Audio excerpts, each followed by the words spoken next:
Good afternoon.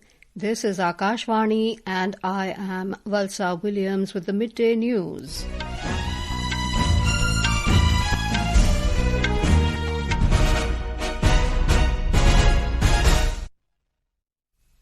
The headlines: Union Home Minister Amit Shah calls for centre-state coordination to combat drug menace. Says Drug-Free India campaign is currently running across 372 districts.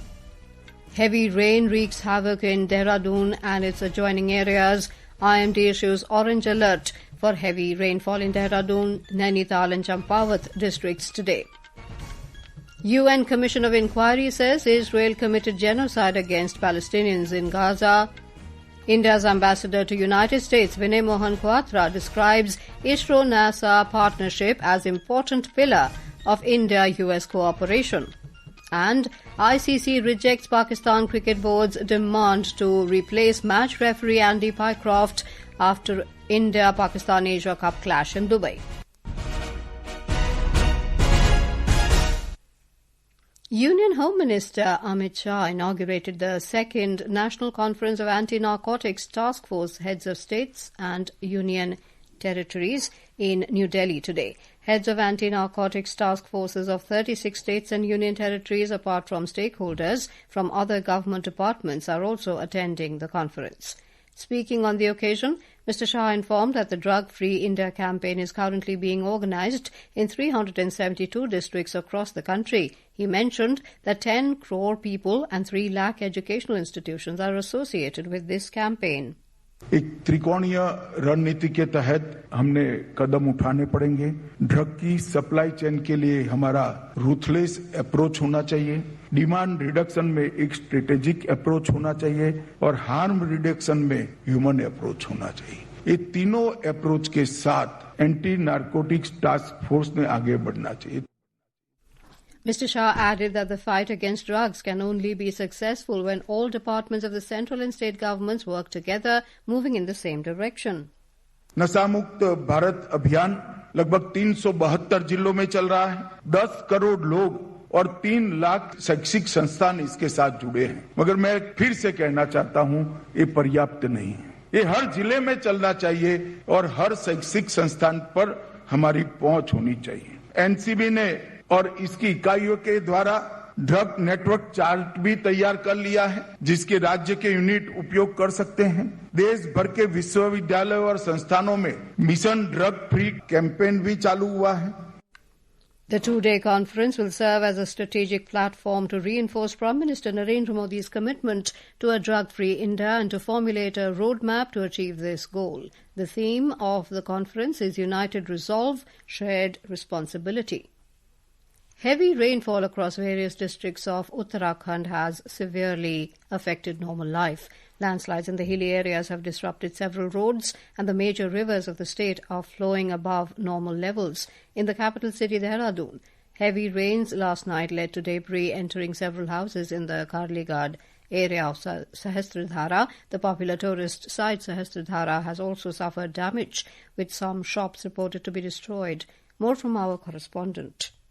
Due to the rains, a portion of a pulley on Haridwar-Dehradun National Highway near the Lal Tapar area has been damaged. Relief and rescue teams are present at the affected locations. Meanwhile, Prime Minister Narendra Modi and Union Home Minister Amit Shah spoke with the Chief Minister Pushkar Singh Dhami over the phone to get a detailed update on the situation. They assured full support from the central government and emphasized that the centre stands firmly with the state in these times of crisis. Chief Minister Dhami conducted an on-ground inspection of the affected areas, reviewed the relief efforts. आज आदरणीय प्रधानमंत्री जी ने भी सारी जानकारी ली है, उन्होंने चिंता व्यक्त करी और हर प्रकार से हमको आश्वासन दिया है। अपने गृह मंत्री जी ने राज्य में जो आपदा आई है उसके बारे में आकलन किया है, मैं उनका भी धन्यवाद भी करता हूं। The Met Department has issued an orange alert for heavy rain in Dehradun, Nainital and Champawat district today, with warnings of heavy rain in other regions as well. Sakshi Singh, Akashvani News, Dehradun. As continuous rain disrupts life across Maharashtra, the India Meteorological Department has issued a yellow alert for almost all regions of the state. The Met Department has said there is a possibility of heavy rain accompanied by lightning and thunder at isolated places in the next 24 hours. More from our correspondent. The heavy rainfall in several districts of Marathwada made life worse for the general public. Near about 200 people were stranded at various locations due to severe flooding. Over 150 people have been rescued by the Indian Air Force, Indian Army, NDRF and local teams. All rescued were shifted to safer places. 4 people from Bid and Hingoli districts have been reported as dead, while a couple more were injured in lightning strikes. Bid district was the worst hit. Meanwhile, in the wake of heavy rains in the state, Deputy Chief Minister Eknath Shinde visited the State Emergency Operations Center in Mantralaya yesterday and reviewed the situation. Bhavna, Akashvani News, Mumbai. The Indira Gandhi National Centre for the Arts will organise the art exhibition Man Ki Baat in Samvat Auditorium, IGNCA in New Delhi today. Curated by Professor Richa Kamboj, Head of Department, Kala Darshan Division, the exhibition presents a series of paintings by eminent senior artist Manjeet Singh, inspired by the radio programme Man Ki Baat of Prime Minister Narendra Modi. The exhibition will remain open to the public from the 17th of September to the 22nd of September 2025 from 10:30 a.m. to 6:30 p.m. daily. On this Independence Day, from the ramparts of the Red Fort, Prime Minister Narendra Modi had announced the next generation of GST reforms. His vision was realised on the 3rd of this month when the GST Council reduced tax rates in many sectors to ease the lives of citizens. Today we take a look at the reforms for the agriculture sector, especially tractors.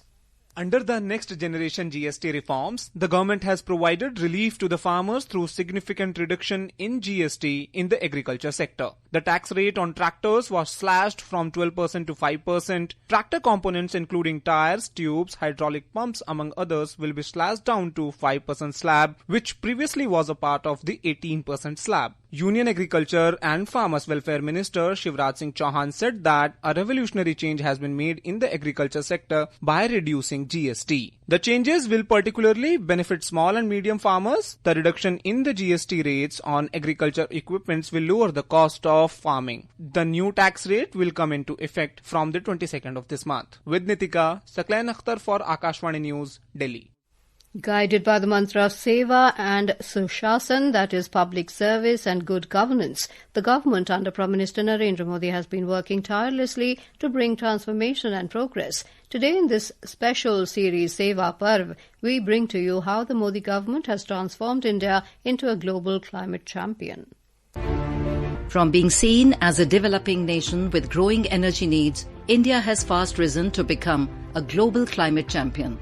In the last 11 years, from conserving forests to championing climate justice, from solar rooftops to green mobility, India is proving that growth and sustainability can go hand in hand. At the COP21 in Paris, India pledged to achieve 40% installed clean energy capacity by 2030. But rising to its commitment, the country achieved the target in 2021, 9 years ahead of schedule.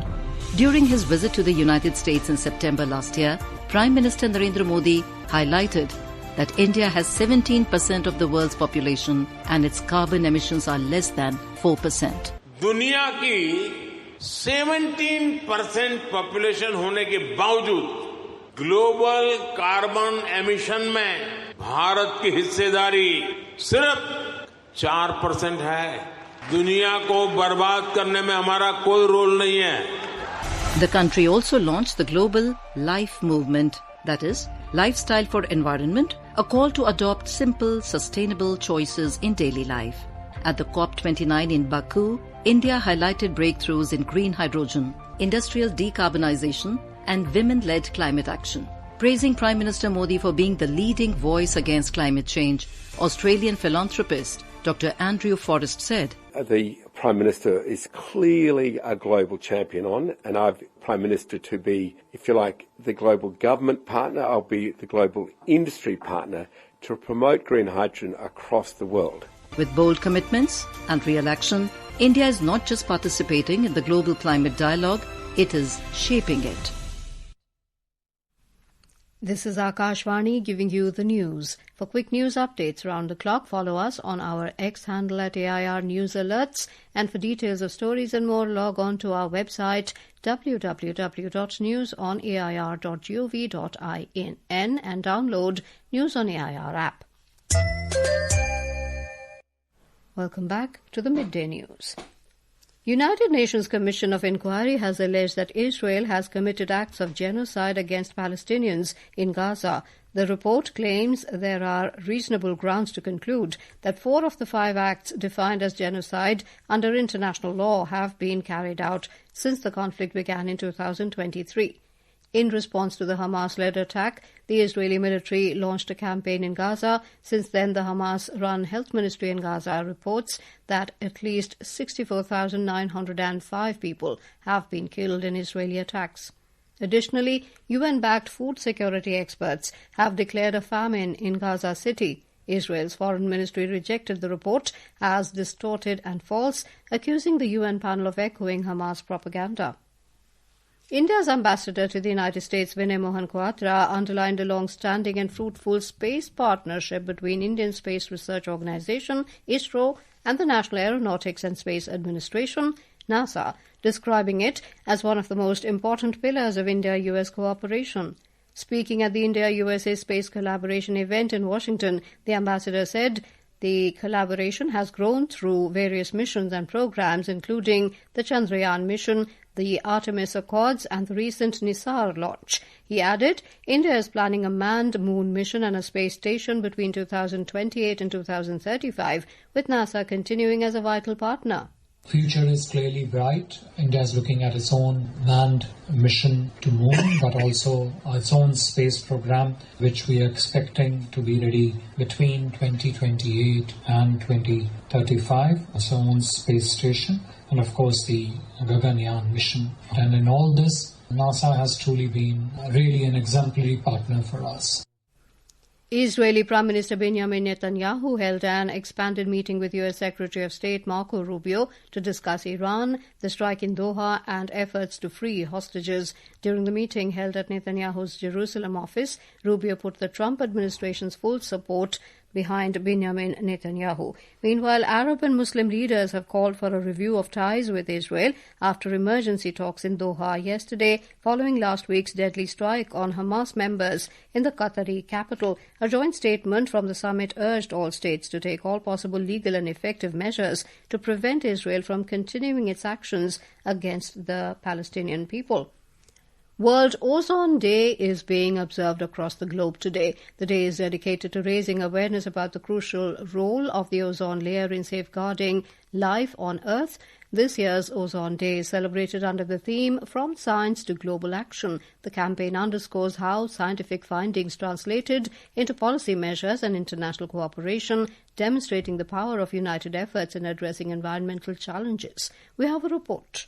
Often described as Earth's umbrella, the ozone layer acts as a protective shield, blocking harmful UV radiations from the sun. This natural barrier significantly reduces the risk of skin cancer, cataracts, and damage to the ecosystems. 40 years ago, nations came together under the Vienna Convention for the protection of the ozone layer, a groundbreaking agreement marking the beginning of a global commitment to safeguarding the ozone. This year's celebration honors a journey from early scientific warnings to the strong international cooperation that followed, leading to real and lasting environmental impact. On this World Ozone Day, let's come together to protect the ozone layer and move towards a sustainable future where our planet thrives for generations to come. With Neelam Kaushik, Kaumudi Parekh for Akashvani News, Delhi.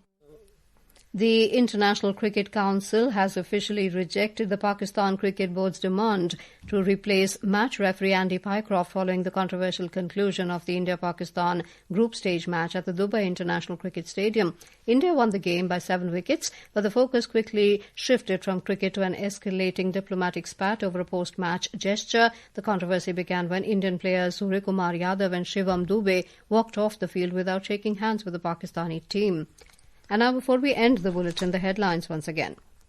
Union Home Minister Amit Shah calls for centre-state coordination to combat drug menace. Says drug-free India campaign is currently running across 372 districts. Heavy rain wreaks havoc in Dehradun and its adjoining areas. IMD issues orange alert for heavy rainfall in Dehradun, Nainital and Champawat districts today. UN Commission of Inquiry says Israel committed genocide against Palestinians in Gaza. India's ambassador to United States, Vinay Mohan Kwatra, describes ISRO-NASA partnership as important pillar of India-US cooperation, and ICC rejects Pakistan Cricket Board's demand to replace match referee Andy Pycroft after India-Pakistan Asia Cup clash in Dubai. With that, we end the midday news.